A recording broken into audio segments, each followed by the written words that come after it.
रात्रीचं किर्र अंधार, सह्याद्रीच्या कडा कपाऱ्यातून वाहणारा सोसाट्याचा वारा आणि त्या वाऱ्याच्या आवाजात मिसळलेलं एक अमानवी हसू. कधी विचार केलाय, आपण जंगलात ट्रेकिंगला जातो, कॅम्पिंग करतो, तेव्हा आपल्याला वाटत असतं की आपण तिथे एकटेच आहोत. पण त्या घनदाट झाडांच्या सावल्यांमध्ये कोणीतरी लपून आपल्यावर सतत नजर ठेवून असतं, आपल्या अगदी जवळ, तरीही आपल्या नजरेच्या पलीकडे. नमस्कार मित्रांनो, तुमचं सगळ्यांचं मराठी भयकथा या आपल्या हक्काच्या चॅनलमध्ये मनापासून स्वागत आहे. मी तुमची होस्ट सारिका. आज मी तुम्हाला घेऊन जाणार आहे एका अशा प्रवासाला जिथे निसर्गाचं सौंदर्य आणि मृत्यूचं भय यांची गल्लत झाली आहे.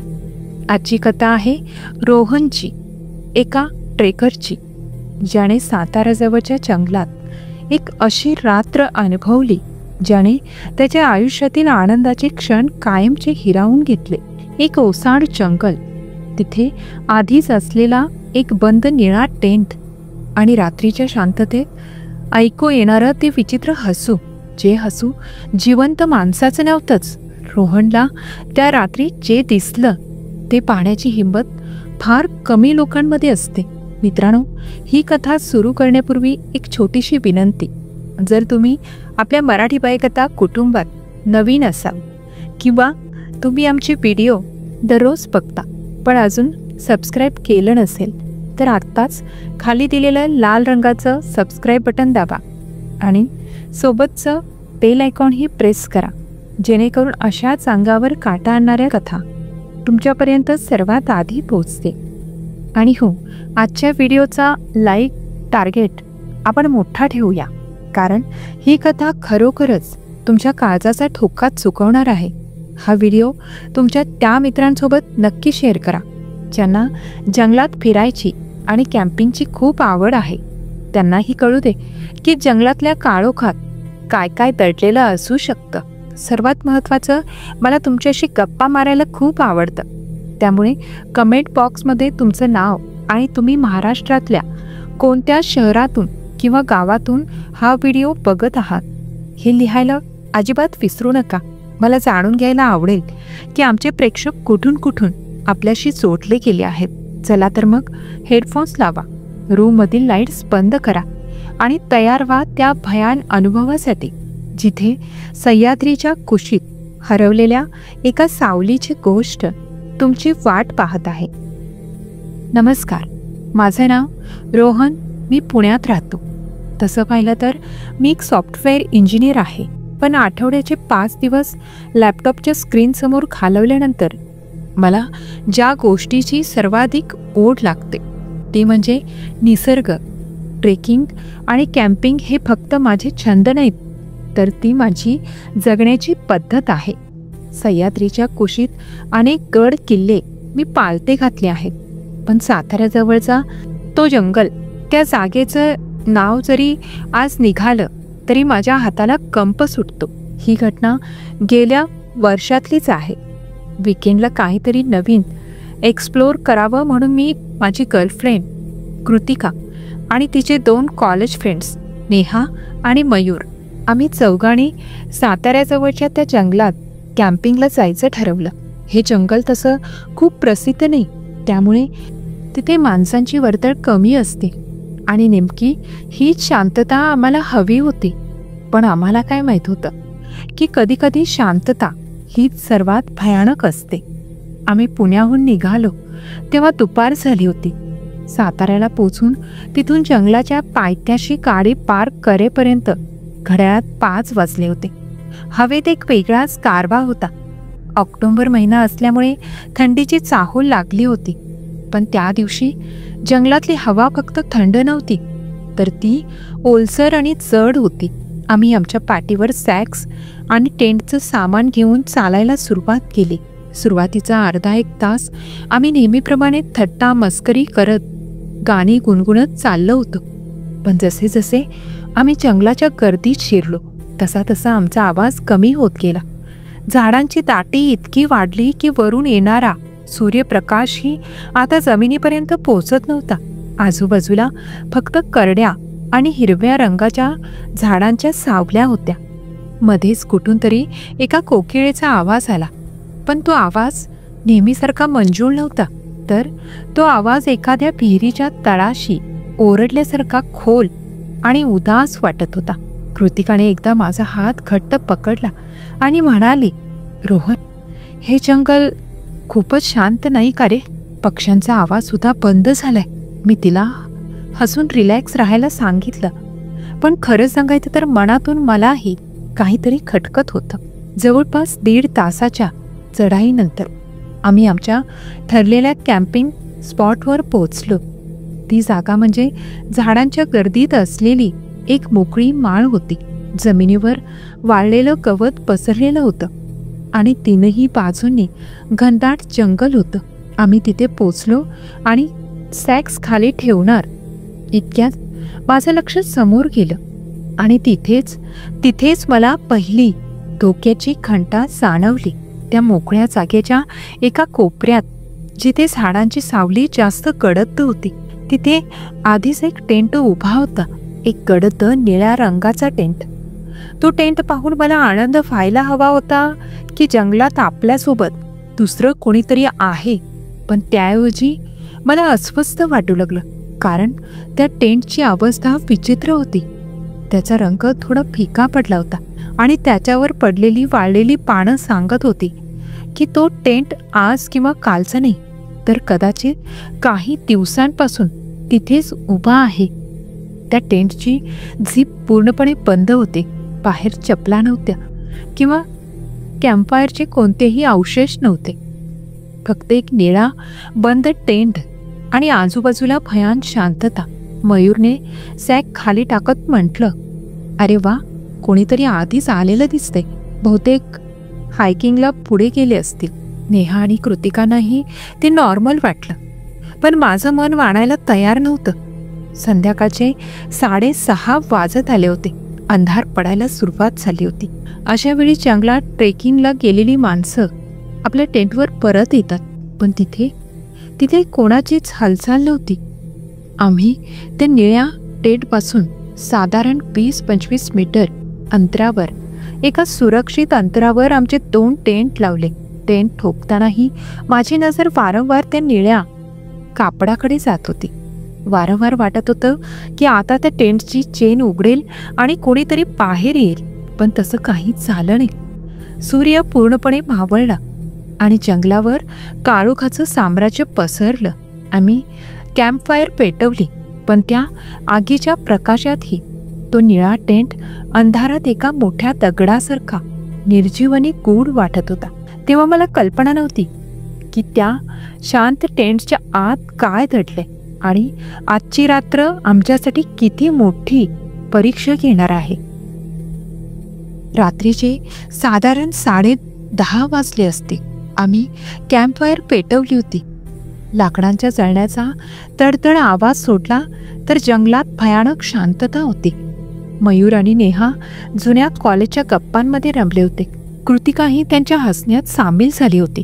पण माझं लक्ष अजूनही त्या 20 मीटरवर असलेल्या काळोखात गुडूप झालेल्या त्या निळ्या टेंटवरच होतं.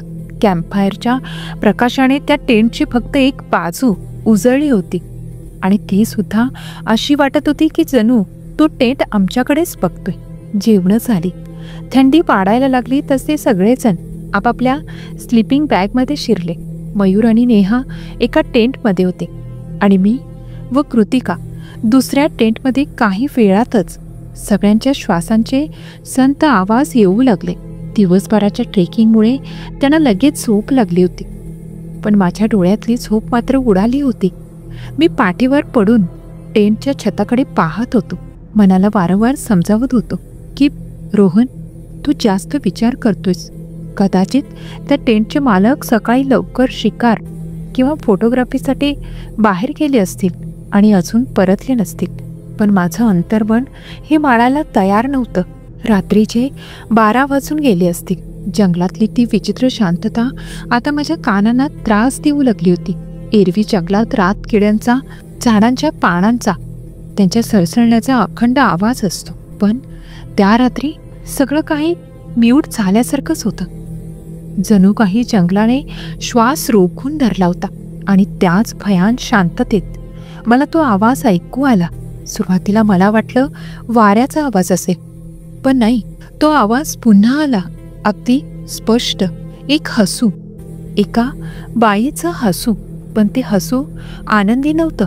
ते हसू असं होतं जसं एखादी व्यक्ती खूप वेदनेत असताना रडत रडत ओक्साबोक्शी हसते. तो आवाज अगदी अंगावर काटा आणणारा होता. मी दचकून उठून बसलो. माझ्या अंगातून थंड घाम फुटला. मी बाजूला झोपलेल्या कृतिकाकडे पाहिलं. ती गाढ झोपली होती. म्हणजे तो आवाज फक्त मलाच ऐकू आला होता का? मी श्वास रोखून धरला आणि पूर्ण लक्ष त्या आवाजाच्या दिशेने लावलं. काही सेकंदाच्या शांततेनंतर पुन्हा तेच हसू. यावेळी ते थोडं जवळून आल्यासारखं वाटलं. आणि तो आवाज आमच्या टेंटच्या बाहेरून नाही, तर त्या निळ्या टेंटच्या दिशेने येत होता. भीती वाटत असूनही कुतूहल मला स्वस्थ बसू देत नव्हतं. मी अतिशय सावकाश, कोणताही आवाज न करता टेंटच्या त्या छोट्याशा जाळीदार खिडकीजवळ गेलो आणि बाहेर डोकावलं. बाहेरचं दृश्य पाहून माझ्या काळजाचा ठोकाच चुकला. तो निळा टेंट जो मगाशी पूर्णपणे अंधारात होता, आता त्याच्या आत एक अंधुक प्रकाश दिसत होता. जणू कोणीतरी आत बॅटरी किंवा मोबाईलचा फ्लॅशलाईट चालू केला असावा. त्या निळ्या कपडावर आतल्या प्रकाशाने एक सावली स्पष्ट दिसत होती. एका माणसाची सावली नाही, लांब केस विखुरलेल्या एका बाईची सावली. ती सावली स्थिर नव्हती. ती पुढे मागे डोलत होती, जसं एखादी वेडी झालेली व्यक्ती स्वतःला सावरताना डोलते तशी तिची हालचाल होती. आणि त्या हालचालीसोबतच ते रडक्या स्वरातलं हसू आता अधिकच स्पष्ट ऐकू येत होतं. माझ्या घशाला कोरड पडली. माझे हातपाय गळून गेल्यासारखे झाले. मनात हजारो प्रश्न उभे राहिले. ती बाई कोण आहे? ती इतक्या रात्री त्या बंद टेंटमध्ये काय करतेय? आणि तिचे साथीदार कुठे आहेत? ती सावली ज्या प्रकारे डोलत होती ते पाहून मला जाणवलं की काहीतरी भयंकर चुकीचं घडतंय. तिचं डोकं विचित्र कोणात झुकलेलं होतं आणि तिचे हात असे वाटत होते जणू ती स्वतःचेच केस ओढतीये. मी मयूरला उठवायचा विचार केला, पण माझं शरीर ते जसं कोठूनच गेलं होतं. मी त्या साडीतून नजर हटवू शकत नव्हतो. तेवढ्यात त्या टेंटमधील तो प्रकाश अचानक बंद झाला. सावली गायब झाली आणि त्यासोबतच ते हसूही थांबलं. पण तीच जीवघेणी शांतता. पण आता मला खात्री होती आम्ही तिथे एकटे नव्हतो आणि जे कोणी त्या टेंटमध्ये होतं ते सामान्य नक्कीच नव्हते. मी थरथरत्या हाताने पुन्हा स्लीपिंग बॅगमध्ये शिरलो, पण डोळे उघडेच होते. मला माहीत नव्हतं की ही तर फक्त सुरुवात होती, कारण थोड्याच वेळात मला जे ऐकू येणार होतं ते त्या हसण्यापेक्षाही भयानक असणार होतं. मला वाटलं होतं की ते हसू थांबलं म्हणजे सगळं संपलं, पण माझी चूक होती. ती फक्त वादळापूर्वीची शांतता होती. मी डोळे मिटून पडून होतो. माझ्या हृदयाची धडधड इतकी वाढली होती की ती माझ्या कानात स्पष्ट ऐकू येत होती. आणि त्याच वेळी तो आवाज बदलला. ते खिकी असं हसणं आता थांबलं होतं. त्याऐवजी आता तिथून रडण्याचा आवाज येत होता, हुंदकीत दिल्याचा आवाज, जसं एखादी व्यक्ती श्वास घेण्यासाठी तडफडत असताना रडते. अगदी तसा तो आवाज होता. तो आवाज इतका वेदनादायी आणि भेसूर होता की ऐकणाऱ्याच्या मनात दया नाही तर भीती निर्माण व्हावी. तो आवाज आता फक्त त्या निळ्या टेंटमधून येत नव्हता, तर असं वाटत होतं की तो आवाज वाऱ्यासोबत सर्वत्र पसरलाय. मी अजूनही त्या जाळीदार खिडकीतून बाहेर पाहतच होतो. तेव्हा मला एक नवीन आवाज ऐकू आला आणि या आवाजाने माझ्या शरीरातील उरली सुरली ताकदही काढून घेतली. आमच्या टेंटच्या अगदी बाहेरून वाळलेल्या पाला पाचोळ्यावरून कुणीतरी चालत असल्याचा आवाज आला. कचकच, अतिशय संत आणि जड पावलं. ती पावलं सरळ रेषेत चालत नव्हती, तर ती आमच्या टेंटला प्रदक्षिणा घालत होती, गोल गोल. मी श्वास रोखून त्या पावलांचा माग घेत होतो. एका क्षणी ती पावलं माझ्या डोक्याजवळ टेंटच्या बाहेर थांबली. मी बघू शकत होतो की माझ्या टेंटच्या कपड्यावर बाहेरून एक मोठी काळी सावली पडली आहे. कोणीतरी बाहेर उभं होतं, अगदी माझ्या डोक्याच्या बाजूला.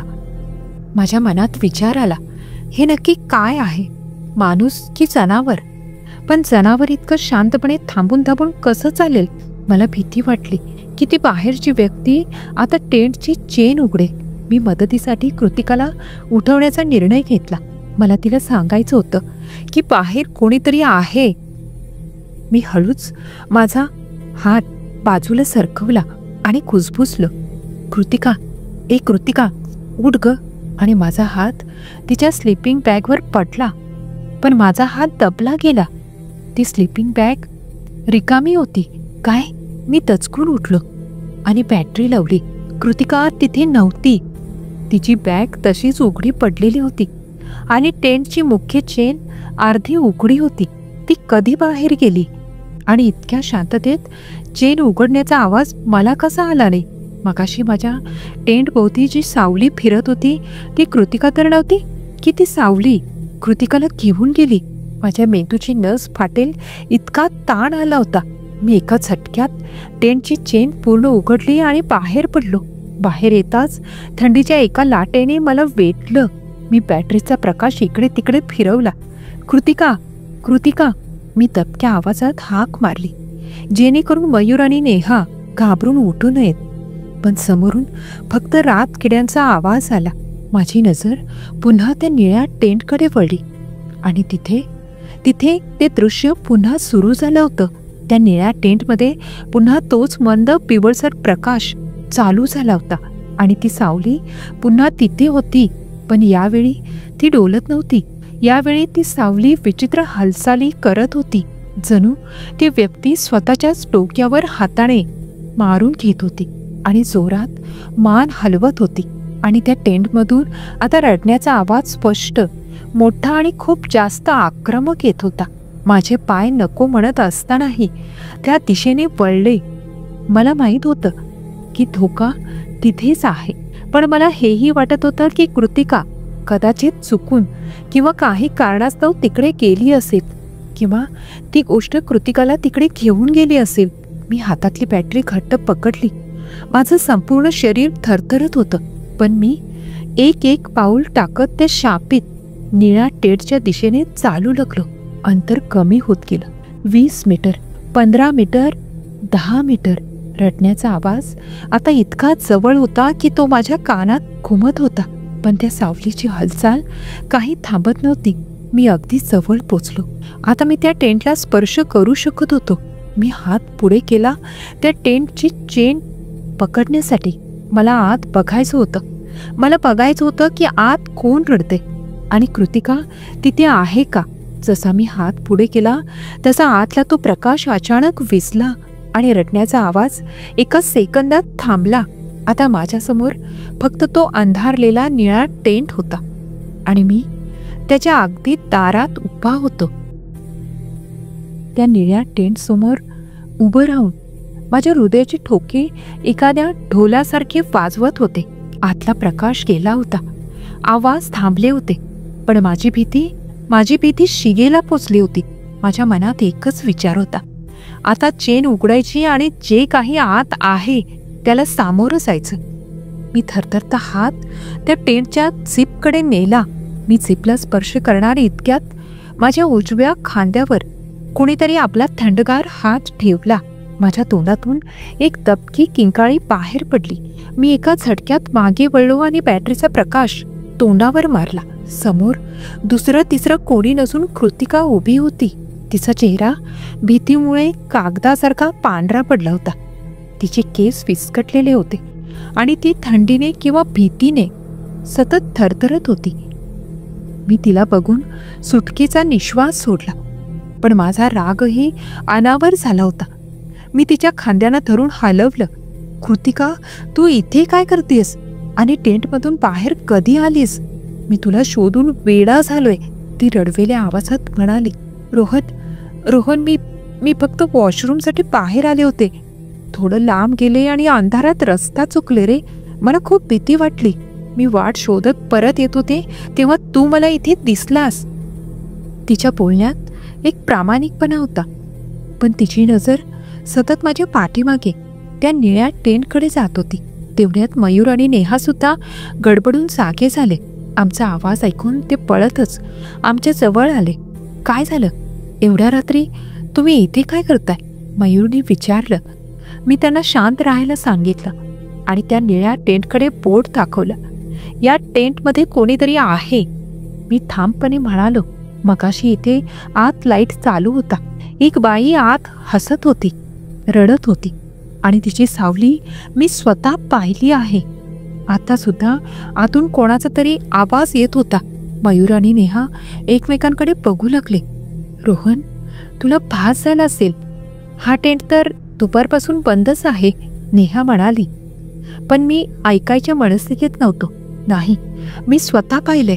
आपण आत्ताच्या आत्ता हा टेंट उघडून बघणारच आहोत. जर आत कोणी जखमी असेल किंवा अडचणीत असेल तर. माझा निर्धार बघून मयूर तयार झाला. कृतिका आणि नेहा एकमेकींना धरून मागे उभ्या राहिल्या. मी आणि मयूर त्या टेंटच्या अगदी जवळ गेलो. जसे आम्ही टेंटच्या 2 फुटांच्या अंतरावर पोचलो तसा एक अत्यंत उग्र आणि कुचकट वास आमच्या नाकात शिरला. तो वास इतका भयानक होता की मला तिथेच उलटी होईल असं वाटलं. जणू काही एखादा मेलेला प्राणी तिथे कित्येक दिवसापासून सडत पडला आहे. मयूरने नाकाला रुमाल लावला. बापरे, हा कसला वास आहे रोहन? माझं धाडस आता संपत आलं होतं, पण सत्य जाणून घेणं गरजेचं होतं. त्या दुर्गंधीचा सामना करत मी माझा हात पुढे केला आणि त्या जुनाट गंजलेल्या झिपला पकडलं. झर्र असा आवाज करत ती चेन खाली ओढली. चेन उघडताच त्या टेंटच्या आतून दुर्गंधीचा एक भकास लोट बाहेर आला. मी श्वास रोखून धरला आणि माझ्या हातातल्या बॅटरीचा प्रखर प्रकाश थेट आतमध्ये मारला आणि त्या प्रकाशात जे दृश्य समोर आलं ते पाहून माझ्या काळजाचं पाणी पाणी झालं. मयूर जोरात ओरडला आणि मागे पडला. नेहा आणि कृतिकाने डोळे झाकून घेतले. त्या टेंटच्या आत जमिनीवर एक मुलगी पडली होती, पण ती जिवंत नव्हती. तिचा मृतदेह तिथे उताना पडला होता. शरीर निळं काळं पडलं होतं आणि फुगलं होतं. तिचे डोळे उघडे होते, पण ते कोटरं रिकामी आणि खोल गेली होती. जणू मृत्यूने तिच्या डोळ्यातली चमक खूप आधीच हिरावून घेतली होती. तिच्या तोंडांवर आणि हातांवर माशा घोंगावत होत्या. त्वचा जागोजागी फाटली होती. तिची अवस्था बघून स्पष्ट कळत होतं की तिचा मृत्यू आज किंवा काल झालेला नाही, तर किमान 3-4 दिवसांपूर्वी झालेला असावा. माझं डोकं बधीर झालं. पायाखालची जमीन सरकली. जर हा मृतदेह 3-4 दिवसापासून सडलेला आहे, तर मगाशी 10 मिनिटांपूर्वी आत लाईट लावून कोण बसलं होतं? ती हसणारी आणि रडणारी सावली कोणाची होती? आणि ती सावली हालचाल कशी करत होती? मृतदेह हालचाल करत नाहीत, मृतदेह हसत नाहीत. मग मी जे पाहिलं ते काय होतं? त्या कुजलेल्या मृतदेहाच्या बाजूला एक बॅग पडली होती, पण तिथे कोणताही टॉर्च किंवा मोबाईल दिसत नव्हता.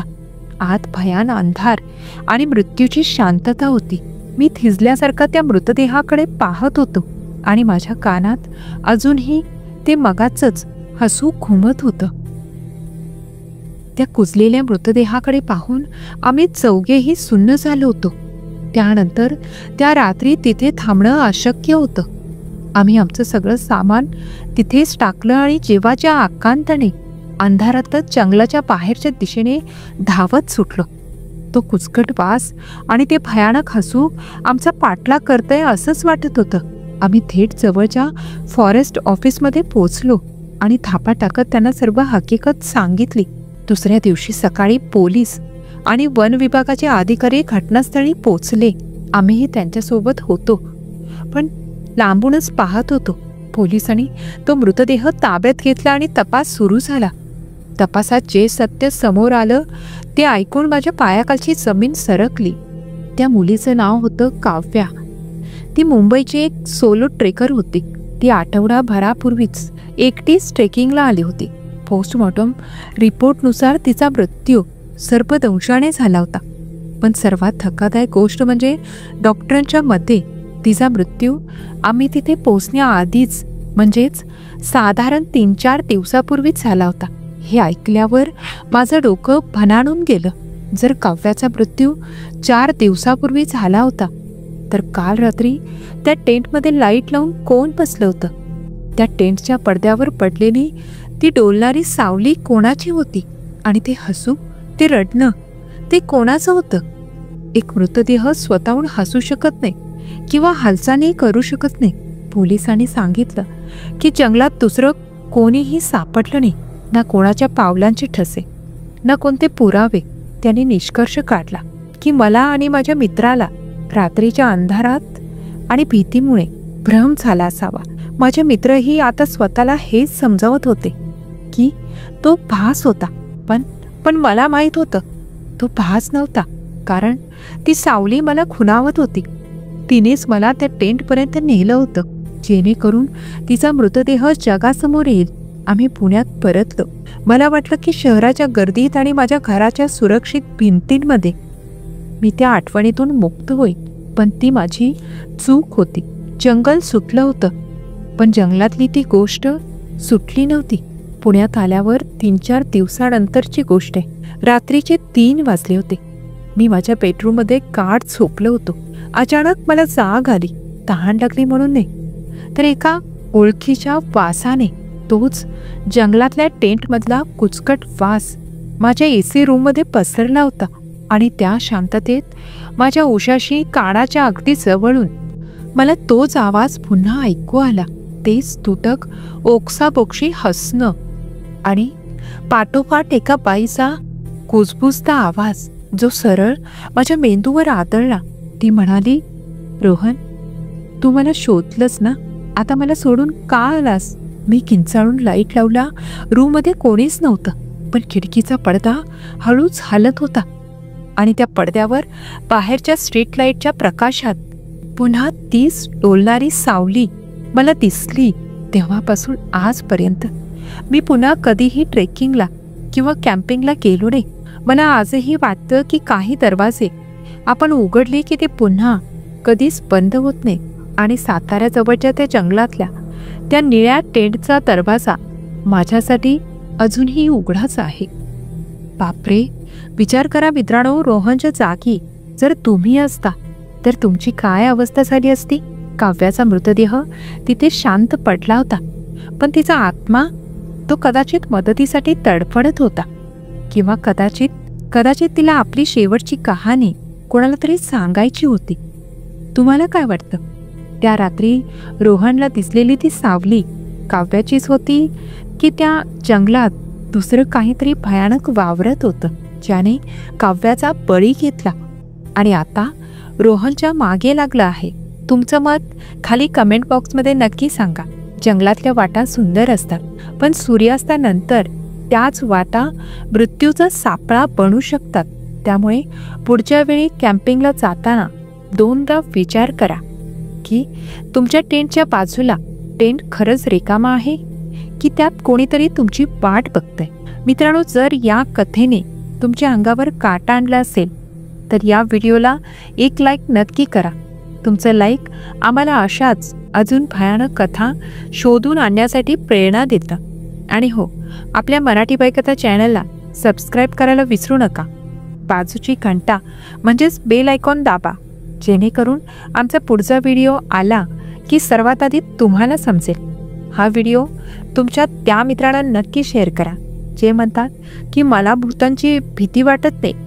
बघूया ही कथा ऐकल्यावर त्यांची काय अवस्था होते.